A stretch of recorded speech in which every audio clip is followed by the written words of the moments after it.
SM Store, amanah dalam muamalah.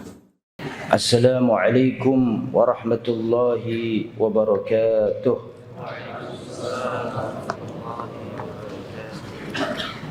Innal hamdalillah nahmaduhu wa nasta'inuhu wa nastaghfiruh wa na'udzu billahi min shururi anfusina wa min sayyiati a'malina. Man yahdihillahu fala mudilla lahu wa man yudlil fala hadiya lahu. Wa asyhadu an la ilaha illallah wahdahu la syarika lah wa asyhadu anna Muhammadan abduhu wa rasuluh la nabiyya wa la rasula ba'dah. Allahumma salli wa sallim wa barik ala abdika wa rasulika nabiyyina al-karim Muhammadin wa ala alihi wa sahbihi wa man sara ala nahjihi ila yaumiddin. Ya ayyuhalladzina amanu taqullaha haqqa tuqatih wa la tamutunna illa wa antum muslimun. Ya ayyuhan nasu taqu rabbakum alladzi khalaqakum min nafsin wahidah wa khalaqa minha zawjaha wa batha minhuma rijalan katsiran wa nisaa'a wattaqullaha alladzi tasaaluna bihi wal arham innallaha kana 'alaykum raqiba. Ya ayyuhalladzina amanu taqullaha wa qulu qawlan sadida yuslih lakum a'malakum wa yaghfir lakum dhunubakum wa man yuti'illaha wa rasulahu faqad faza fawzan 'azima. Amma ba'd, fa inna asdaqal hadithi kitabullah wa khairal hadyi hadyu Muhammadin sallallahu alaihi wasallam wa syarral umuri muhdatsatuha wa kullu muhdatsatin bid'ah wa kullu bid'atin dhalalah wa kullu dhalalatin finnar. Ikhwatal iman rahimani wa rahimakumullah. Alhamdulillah, kita bersyukur kepada Allah diberi kemudahan bisa kembali bertemu di Masjid Darul Hijrah, Masjid Sekolah Tinggi Agama Islam Ali bin Abi Thalib, Surabaya. Semoga hadirnya kita ke tempat ini sebagaimana yang disabdakan Rasulullah sallallahu alaihi wasallam, sab'atun yudilluhumullah fi dhillihi yauma la dhilla illa dhillu. Ada 7 golongan yang akan mendapatkan naungan pada hari di saat tidak ada naungan lagi kecuali naungan Allah, yaitu hari kiamat. Di antara 7 golongan tersebut adalah warajulun qalbuhu mu'allaqun bil masajid, yaitu orang yang hatinya bergantung di masjid, orang yang senang, rindu, cinta dengan masjid Allah Subhanahu wa taala. Dan di antaranya lagi adalah syabun nasya'a fi ibadati rabbih atau fi ibadatillah, dan juga pemuda yang tumbuh berkembang dalam ketaatan beribadah kepada Tuhannya. Mudah-mudahan kita termasuk dalam hadis tersebut. Para thalabatul ilm rahimani wa rahimakumullah, insyaallah pada kesempatan baik ini dan juga pada pertemuan-pertemuan yang akan datang, kita akan membahas kitab yang kecil akan tetapi syarat dengan faedah. Kitab yang tipis banget akan tapi di dalamnya mengandung intisari pokok-pokok ajaran Islam, yaitu kitab Ushulus Sunnah.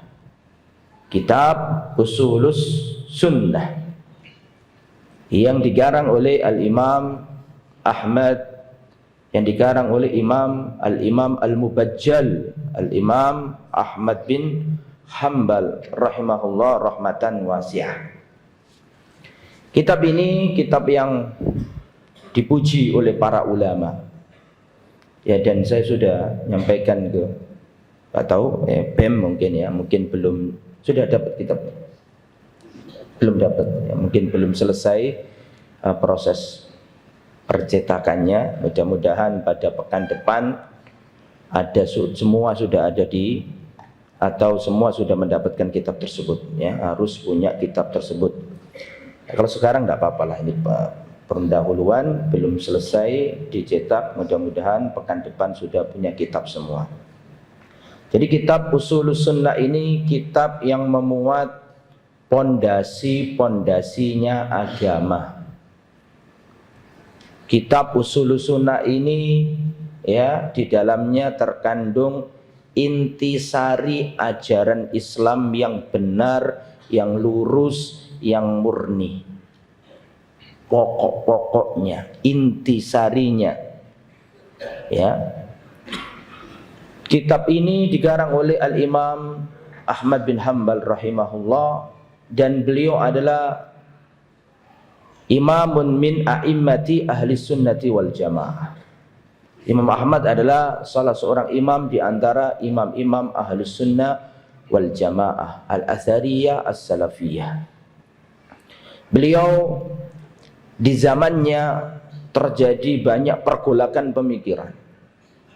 Beliau hidup di zaman dinasti Abbasiyah, yang mana pada waktu itu dinasti Abbasiyah sudah mulai terkontaminasi dengan pemikiran-pemikiran Yunani, pemikiran Sokrates, Plato, dan juga satunya Aristoteles sudah mulai masuk ke Jazirah Arab dan diterjemahkan ke bahasa Arab. Dan di zaman itu juga orang-orang Mu'tazilah, ya, menguasai politik negara. Mereka masuk ke instansi-instansi negara, bahkan beberapa khalifah di masa Imam Ahmad hidup, ada beberapa khalifah yang ikut atau terpengaruh atau terkontaminasi dengan pemikiran apa? Al-Mu'tazilah. Di antaranya adalah Khalifah Al-Ma'mun rahimahullah wa ghafarolahu. Al-Ma'mun itu adalah putranya Harun ar-Rasyid,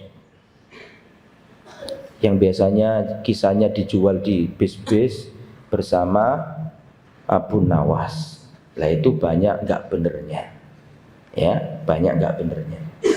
Harun ar-Rasyid seorang khalifah yang baik, punya anak. Di antara anaknya adalah Al-Amin, dan punya anak lagi Al-Ma'mun. Al-Amin ini ibunya adalah Arabiyah, ibunya Al-Amin. Tapi kalau Al-Ma'mun ibunya itu Farisiyah. Apa Farisiyah? Dari suku apa? Persia. Jadi emaknya Al-Ma'mun itu dari Persia. Tolong dibangunkan, suruh wudu. Mas. Wudu. Mas.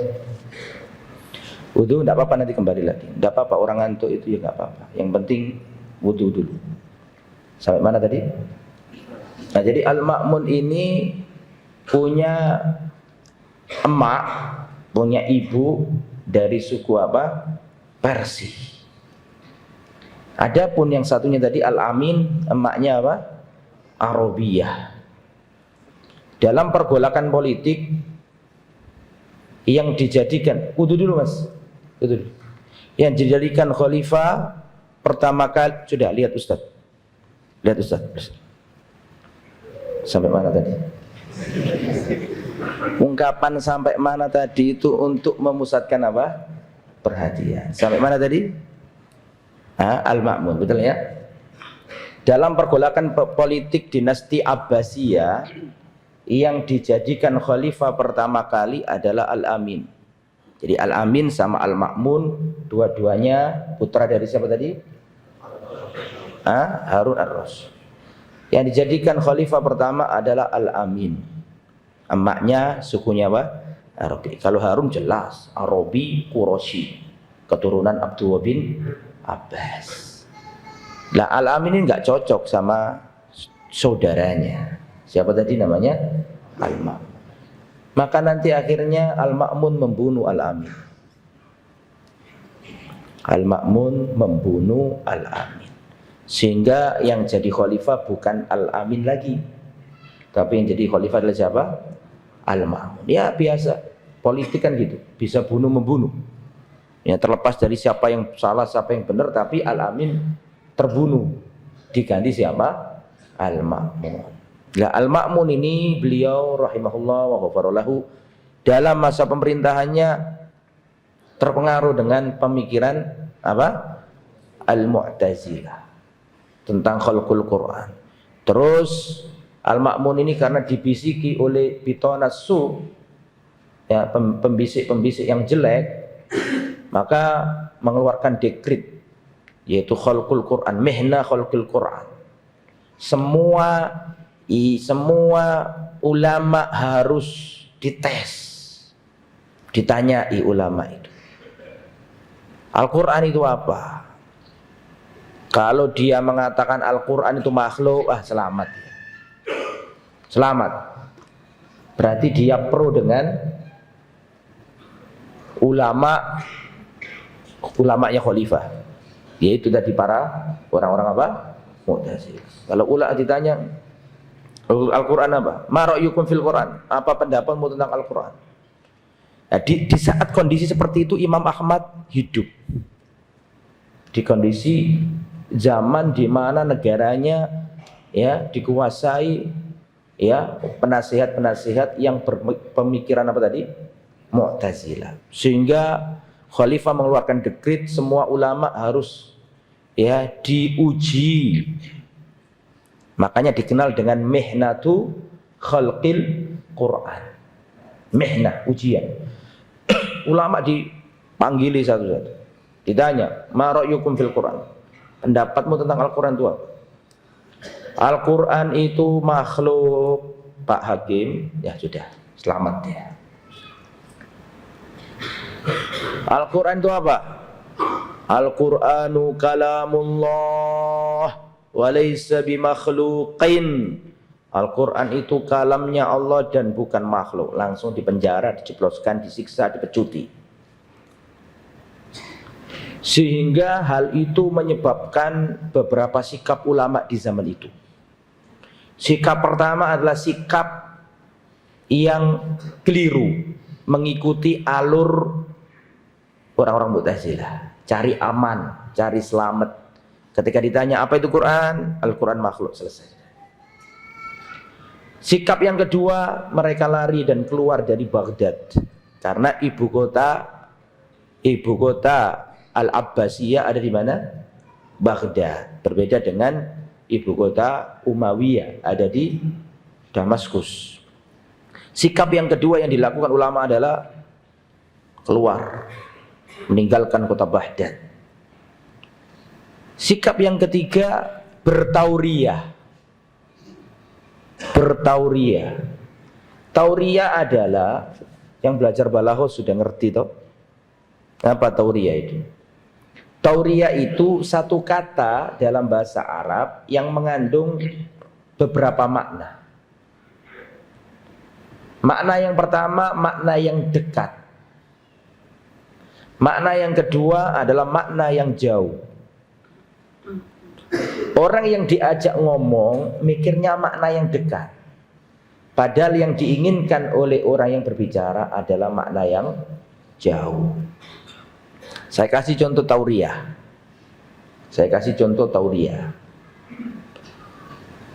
Rasulullah pernah bersama Abu Bakar As-Siddiq radhiyallahu anhu ketika hijrah. Karena yang menemani Nabi hijrah siapa? Abu Bakar As-Siddiq radhiyallahu anhu. Di tengah jalan ketemu orang. Abu Bakar ditanya, "Man hadza?" Siapa laki-laki ini? Kalau Abu Bakar berkata, "Hadza Muhammad Rasulullah." Ini adalah Muhammad utusan Allah.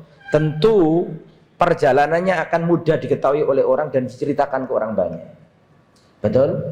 Nanti kalau kafir Quraisy menyusul, bisa diintegrasi orang tadi itu. Paham di situ? Maka Abu Bakar As-Siddiq tidak mengatakan bahwa dia ini Muhammad Rasulullah sallallahu alaihi wasallam. Ketika ditanya oleh orang tersebut, man hada, siapa ini? Maka Abu Bakar menjawab, hadin yahdinit tariq. Dia ini adalah hadin yahdinit tariq, seorang penunjuk jalan, biar aku ditunjukkan jalanku dan tidak kesasar. Penunjuk jalan ada dua makna, betul? Makna dekat adalah seorang guide. Artinya kalau pemandu wisata itu kan gitu, biar nggak salah jalan, temani kemana-mana. Lah orang yang diajak ngomong langsung paham, oh iki pemandu, biar kan di padang pasir kan butuh pemandu. Kalau nggak gitu, kalau orang nggak punya pengalaman bisa tersesat. Sampai sini paham? Padahal maksudnya Abu Bakar bukan itu. Maksudnya Abu Bakar adalah hadin yahdinit thoriq, yakni ila siratil mustaqim, ad-din as-sahih, at-tauhid. Alaysa kadzalik? Nah. Lah, tadi yang saya pertama, sikap ulama di Baghdad pada waktu itu ikut permainannya Mu'tazilah, Al-Quran makhluk, selamat, cari aman, betul ya? Sikap yang kedua tadi apa? Lari dari fitnah, meninggalkan Baghdad, cari lahan dakwah yang baru di negeri-negeri yang lain, ke Mesir, kemana? Bisa dipahami. Sikap yang ketiga apa tadi? Bertauriyah. Ketika ditanya, ma ra'yukum fil Quran? Apa pendapatmu tentang Al-Quran? Dia jawab, undur ilayya. Dia jawab, Al-Quran dan Sunnah, dua-duanya ini makhluk. Maksudnya ini tuh jari-jarinya. Fahim tuh Mamla? Nah, bertauriyah, karena khawatirnya nanti ditangkap, disiksa, dipecuti. Imam Ahmad tidak mengambil sikap yang pertama. Imam Ahmad tidak mengambil sikap yang kedua. Dan Imam Ahmad tidak mengambil sikap yang ketiga. Tapi Imam Ahmad mengambil sikap yang keempat. Apa itu? As-sabr alal haq. Imam Ahmad pada waktu itu adalah benteng terakhir akidah umat. Kalau seandainya pada waktu itu Imam Ahmad nuruti skenarionya orang-orang Mu'tazilah, maka umat tersesat semua. Karena pada waktu itu Imam Ahmad dalam mercusuarnya ilmu. Kalau sampai nuruti skenarionya orang-orang apa? Mu'tazilah, termasuk yang bertauriyah, kan artinya mengikuti skenario itu, betul kan? Karena takut. Imam Ahmad tak mau. Imam Ahmad ditanya, ma ra'yukum fil Quran ya Ahmad? Apa pendapatmu tentang Al-Quran? Maka Imam Ahmad mengatakan, Al-Quranu kalamullah wa laysa bimakhluqin. Al-Quran adalah kalamnya Allah dan bukan makhluk. Langsung diseret, jebloskan ke penjara, dirantai dan dipecuti. Saya di sini tidak sedang membicarakan biografi Imam Ahmad. Antum baca sendiri bagaimana kepedihan Imam Ahmad, dipecuti, dicambuk sampai pingsan Imam Ahmad. Ganti khalifah, berganti, tetap masih nyiksa Imam Ahmad. Ya. Dan Imam Ahmad pernah dicekal, sebelum dipenjara dicekal dulu, nggak boleh bermajelis. Ini saya terikan bagaimana Imam Ahmad ini mengalami masa-masa itu, ya, supaya antum bisa menjiwai Imam Ahmad. Pertama nggak dipenjara, nggak, tapi sempat dicekal juga. Dicekal, nggak boleh bermajelis ilmu. Pada waktu itu ada seorang dari negeri Andalusia. Siapa Andalusia itu? Kok siapa? Mana Andalusia itu? Asbania. Asbania itu mana? Spanyol. Andalusia, Eropa sana. Pada waktu itu di Andalusia Islam pernah berkuasa di Andalusia Spanyol berabad-abad, 7 sampai 8 abad. Lama. Turun-temurun sekian generasi. Islam mendarah daging di Spanyol. Sampai detik ini nih orang Spanyol dikasih makan orang Islam. Karena peninggalannya peninggalan umat Islam. Pariwisatanya dari Islam semua. Masjid Cordova ini semua. Ada turis, ini selingan dulu ini. Ada turis Inggris sama turis Arab masuk ke Spanyol. Peninggalannya kan peninggalan Islam semua. Paham? Maka di situ ada banyak peninggalan bersejarah tulisannya Arab-Arab semua. Betul apa enggak? Betul apa enggak? Sampai detik ini. Sudah pernah ke sana belum? Sama, saya juga belum. Ya. Maka itu kan ratusan tahun yang lalu, ratusan tahun yang lalu. Kalau sekarang ya luar biasa. Islam berkuasa adalah kurang lebih 700 tahun lebih di sana. Oh, berarti sudah benar-benar mengakar Islam di sana. Peninggalannya pun banyak, bangunan-bangunan tulisan Arab-Arab. Lah, turis Inggris ini tanya, wahai orang Arab, kamu baca tulisan-tulisan ini paham enggak? Dijawab sama orang Arab, ya paham. Kenapa enggak paham? Itu kan bahasa kami. Loh, kalau di negara kami, bahasa kami sekian ratus tahun yang lalu kita sudah enggak paham bahasa itu. Masa kamu paham? Jangankan masa Andalusia, kafir jahiliyah bahkan sebelum Rasulullah lahir, syair-syair Arab itu masih bisa dibaca dan masih bisa dipahami. Paham sampai sini? Paham sampai sini? Pertanyaan saya, ini nggak ada hubungannya sama materi, ini selingan aja gara-gara ingat Andalusia tadi. Apa penyebabnya? Jangankan Islam ketika di Andalusia yang ratusan tahun, bahkan ribuan tahun sebelum Islam lahir, sebelum Rasulullah lahir, syair-syair jahiliyah sampai detik ini antum pelajari di kelas kan? Adab itu kan, syair jahili. Dan kita paham, ada sarahnya. Kita paham itu. Padahal kita bukan orang Arab. Kita paham, apalagi orang Arab masih tambah paham. Ya. Saya tanya, apa penyebabnya? Karena bahasa Arab itu dijaga oleh Allah. Inna nahnu nazzalna dzikra wa inna lahu lahafidun. Sesungguhnya kami yang menurunkan Al-Quran dan kami yang menjaga Al-Quran.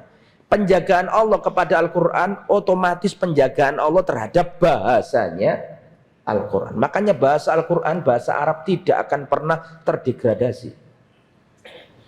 Berbeda dengan bahasa Indonesia, bahasa Jawa. Bahasa Indonesia saja zamannya Pak Karno dengan zaman sekarang udah beda. Min Pak Karno seadanya hidup heran, bahasa Indonesia kok sudah banyak yang berubah. Lo gue itu. Bahasa Jawa, saya asli orang Jawa, bapak, emak, buyut, nenek, kakek saya orang Jawa. Saya kalau ngomong Jawanya alusnya nemen kromo, ya nggak paham saya. Karena semua bahasa akan mengalami penyusutan. Betul apa enggak? Kecuali bahasa Arab. Makanya antum alhamdulillah syaraf, kemuliaan bisa belajar bahasa Arab. Ta'allamu al-arabiyyah fa innaha min dinikum. Belajarlah bahasa Arab karena bahasa Arab adalah bagian dari agama. Kembali ke materi. Sampai mana tadi? Ini saya menceritakan Imam Ahmad tadi ya. Dulu di Andalusia itu ada seorang namanya Al-Imam Ibnu Makhlad. Pernah dengar? Al-Imam Ibnu Makhlad. Waktu mencari ilmu beliau itu mendengar dari Spanyol ada orang di negeri Baghdad namanya Al-Imam Ahmad bin Hanbal rahimahullah. Itu kesohorannya, kemasyhurannya itu sampai ke Spanyol. Maka Imam Ibnu Makhlad ingin mengembara datang ke Imam Ahmad untuk mencari ilmu. Maka beliau nyebrang, kan yang memisahkan benua Eropa dengan benua Afrika, khususnya Spanyol itu ya, dengan benua Afrika Utara, yaitu Maroko. Maroko kan Arab, betul apa enggak? Al-Maghrib, Al-Arabi. Maroko itu bahasa internasionalnya. Kalau bahasa Arabnya apa? Al-Maghrib, Daulatul Maghrib. Ya. Otomatis zaman dulu masih belum ada negara-negara kayak gini. Nyebrang selat Gibraltar, Jabal Torik. Nyebrang sampai ke Afrika Utara, ke Maroko. Terus ke arah timur kan? Dari Afrika Utara ke arah timur. Ya ada Tunisia, nanti kemudian Libya, kemudian Mesir, kemudian Syam, terus sampai Irak. Zaman dulu ini tidak ada transportasi, tidak ada pesawat terbang. Mungkin dia berhenti dulu, kerja dulu, kalau dapat uang, lanjutkan perjalanan, terus terlunta-lunta, susah, payah. Ya wa man salaka tariqan yaltamisu fihi ilman sahalallahu lahu bihi tariqal jannah. Sampai datang ke Baghdad. Sudah nggak tahu berapa biaya, berapa luka, berapa keringat, berapa darah yang keluar itu. Sampai tiba di mana? Di Baghdad. Sampai di Baghdad itu Imam Ahmad posisinya dicekal. Tidak boleh apa? Menyampaikan hadis. Tidak boleh meriwayatkan hadis. Maka Ibnu Makhlad ini tanya ke ahlul Iraq, ke ahlul Baghdad, ke ahlul Baghdad. Aina Imam Ahmad? Di mana Imam Ahmad? Dikasih tahu sama orang-orang. Udah ada Imam Ahmad sih dicekal, gak boleh ngajarkan ilmu. Terus Ibnu Makhlad dia tanya, mana rumahnya Imam Ahmad? Dikasih tahu. Maka akhirnya dia berjalan ke rumahnya Imam Ahmad, mengetuk pintu, ketemu Imam Ahmad.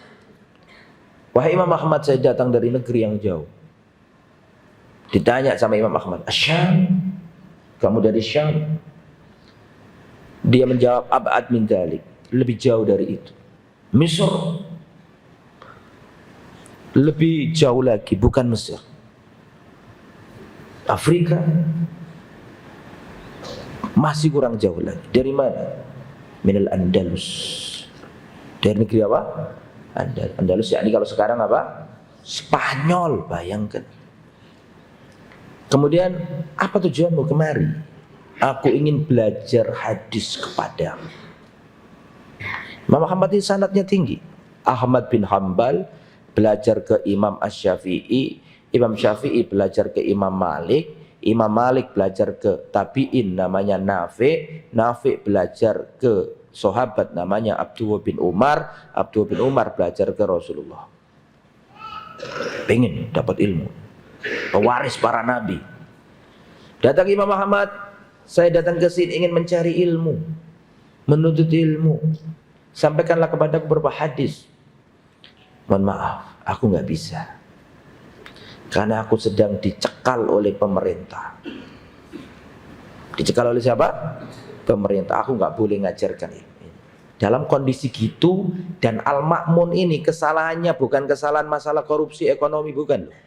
Kesalahannya Al-Ma'mun masalah akidah, bukan main-main.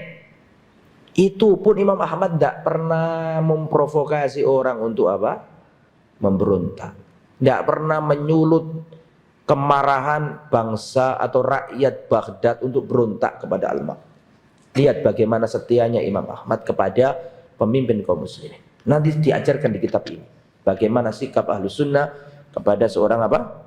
Pemimpin. Nanti saya jelaskan. Tapi itu masih lama ya, masih penjelasan tentang ulatul umur. Intinya dibahas juga di sini. Jadi Imam Ahmad ini benar-benar sudah mempraktekkan, bukan yang teori. Orang kena teori taat walul amr, kalau dia kena kadang-kadang hilang tuh taat walul amr. Imam Ahmad sudah membuktikan, sudah diedel-edel, sudah dipecuti, sudah dicambuki. Tapi tetap Imam Ahmad pada waktu itu orang-orang Baghdad sudah siap nulis tulisan gini. Seandainya Imam Ahmad mengatakan Al-Quran makhluk, ditulis oleh orang Baghdad, sesat semua manusia. Makanya sebagian ulama mengatakan sabarnya Imam Ahmad itu sabar yang wajib. Sabar yang nggak bisa ditawar. Wajib dilakukan kesakitan itu untuk membentengi akidah umat di zaman itu. Nah, kemudian setelah itu kata Imam Ibnu Makhlad tadi mengatakan, ya sudah, bagaimana ini? Saya datang dari negeri yang jauh, sudah lintas benua, bukan lintas negara lagi, lintas benua ini. Maka apakah mungkin saya kesini sia-sia, wahai Imam Ahmad? Mohon maaf, aku nggak bisa. Mikir ini, Imam. Saya punya ide, wahai Imam Ahmad. Bagaimana pendapat Anda jika saya setiap hari ke tempat Anda memakai baju seorang pengemis, compang-camping? Kemudian aku ketuk pintu rumahmu dan setiap engkau buka pintumu, tolong berikan kepadaku satu hadisnya Rasulullah SAW. Tuh, menuntut ilmu segitunya para salaf dulu itu.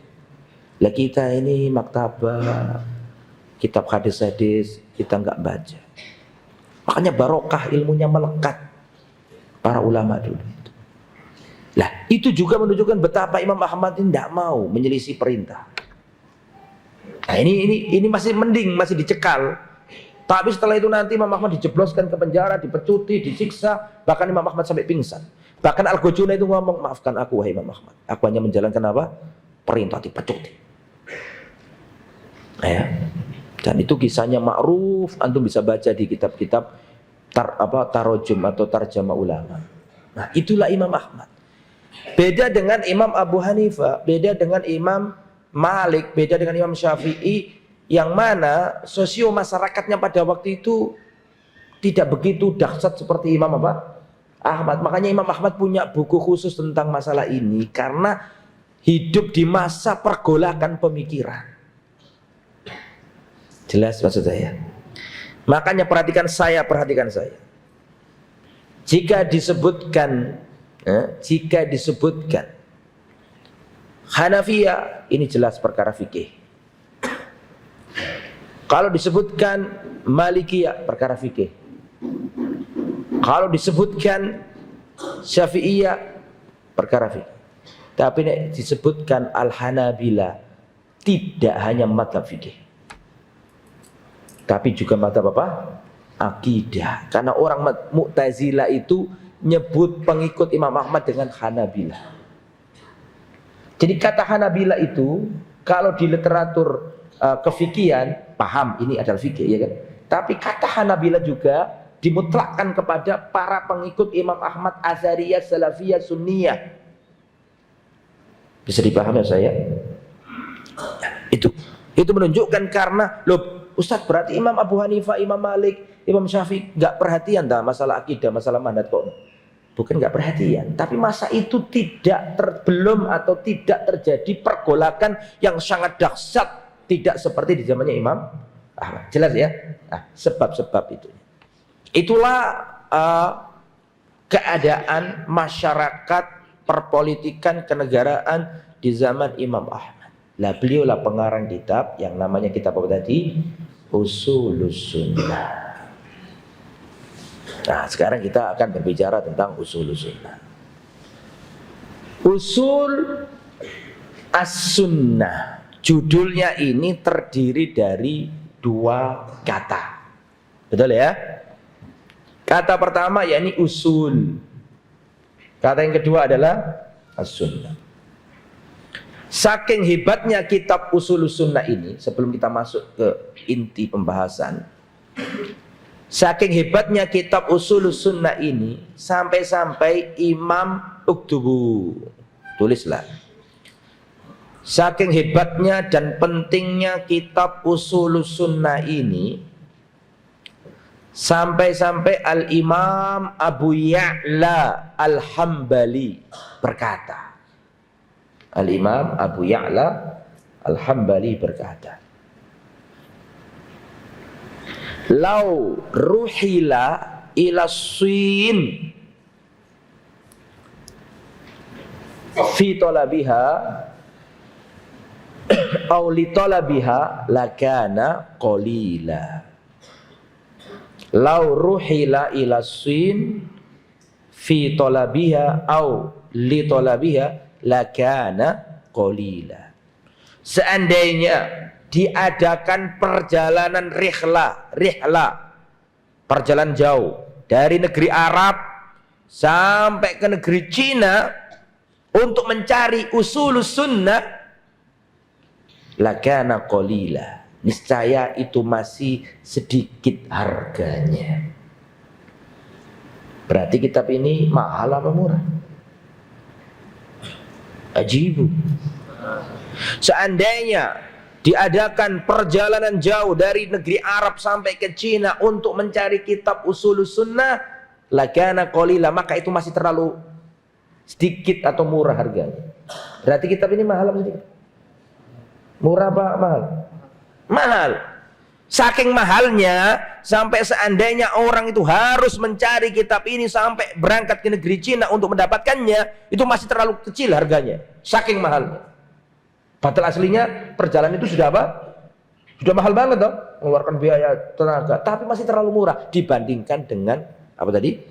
kitab usul sunnah. Saking dahsyatnya kitab ini. Antum harus punya. Siap punya ya? Punya. Yang mensyarah macam-macam. Ya, banyak yang punya syarah. Ya. Lah usul as-sunnah. Usul jam'u aslin. Betul? Usul itu bentuk plural dari kata aslun. Aslun atau usul itu bahasa Indonesianya adalah pokok,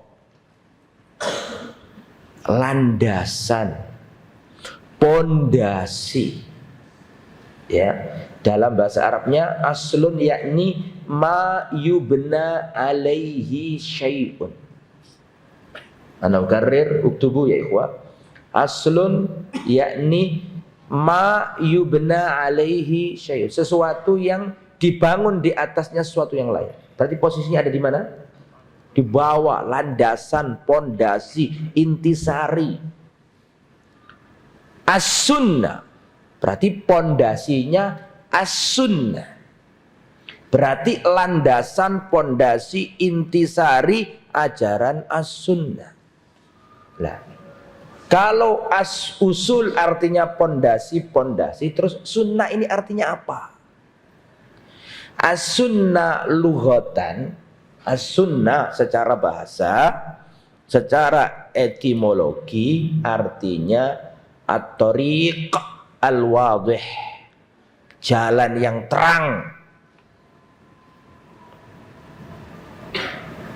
As-sirat al-mustaqim, atau juga bisa bermakna al-manhaj. Bisa artinya apa jadi? Al-manhaj. Adapun sunnah menurut terminologi, menurut apa? Istilah, tergantung siapa yang membuat definisi. Kalau menurut ulama fikih, as-sunnah adalah ma yusabu fa'iluhu wala yu'aqabu tarikuhu.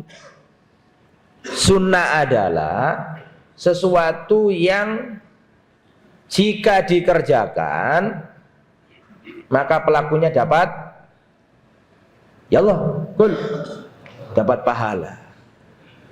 Tapi kalau ditinggalkan maka pelakunya tidak mendapatkan siksa atau hukuman. Nek dikerjakan dapat pahala, ditinggalkan tidak apa-apa, nggak berdosa. Itu sunnah menurut ulama apa tadi? Fikih. Oke, saya mau tanya, kira-kira usul sunnah, pokok-pokok as-sunnah, apakah sunnah menurut ulama fikih yang saya sebutkan tadi? Bukan. Itu menurut ulama fikih. Jadi bukan itu yang kita maksud. Misalnya hukum sholat tahiyatul masjid apa? Sunnah. Lah, bukan sunnah ini yang kita maksud, yang kita pelajari sekarang ini. Paham? Itu sunnah menurut ulama apa? Fikih. Adapun adapun apa tadi? As-sunnah menurut ulama usul fikih adalah manukila, uktubu. Manukila, makanya bawa tulisan ya, jangan sampai enggak bawa tulisan. Manukila bil qaf, manukila an Rasulillah sallallahu alaihi wasallam min qaulin au fi'lin au takririn mimma yasluhu an yakuna dalilan syar'iyyan. Mimma yasluhu an yakuna dalilan syar'iyyan. Katabtum? Sudah ditulis? Perlu diulangi lagi? ma nuqila an Rasulillah sallallahu alaihi wasallam min qaulin aw fi'lin aw takririn mimma yasluhu an yakuna dalilan syar'iyyan.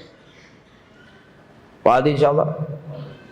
Nah, apa saja yang dinukil dari Rasulullah berupa ucapan, perbuatan atau ketetapan yang bisa menjadi dalil syar'i.